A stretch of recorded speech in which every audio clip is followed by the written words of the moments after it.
L'iStop diminue la consommation de carburant, réduit les émissions de gaz d'échappement et atténue le bruit du ralenti lorsque le véhicule est à l'arrêt.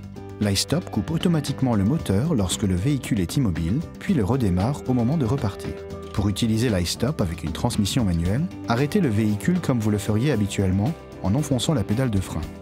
Ensuite, mettez le véhicule au point mort et relâchez la pédale d'embrayage. Le moteur se coupe automatiquement. Le moteur redémarre lorsque la pédale d'embrayage est à nouveau enfoncée.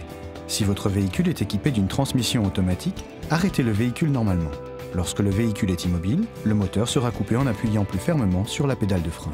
Ce système ne fonctionne pas si la marche arrière est enclenchée. Le moteur redémarre automatiquement une fois la pédale de frein relâchée si le sélecteur de vitesse est positionné sur D.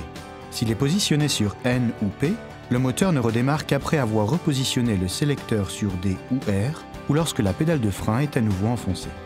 L'iStop communique avec vous à l'aide d'un témoin d'avertissement orange, un témoin lumineux vert, un signal d'avertissement sonore et en affichant l'état du système.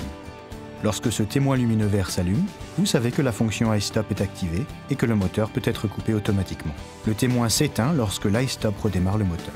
Par mesure de sécurité, le témoin lumineux vert clignote 2 fois par seconde si vous ouvrez la porte côté conducteur, puis s'éteint lorsque vous la refermez.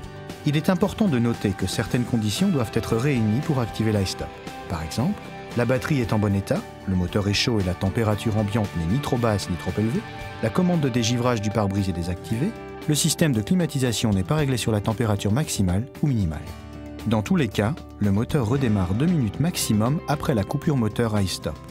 Si vous le souhaitez, vous pouvez désactiver la fonction iStop. Il vous suffit d'appuyer sur ce bouton jusqu'à ce que le signal sonore retentisse et que ce témoin d'avertissement iStop orange s'allume. Vous pouvez ensuite réactiver l'iStop en appuyant sur le bouton jusqu'à ce que le signal sonore retentisse et que ce témoin d'avertissement iStop orange s'éteigne. Vous pouvez également éteindre le bouton de démarrage, puis le rallumer.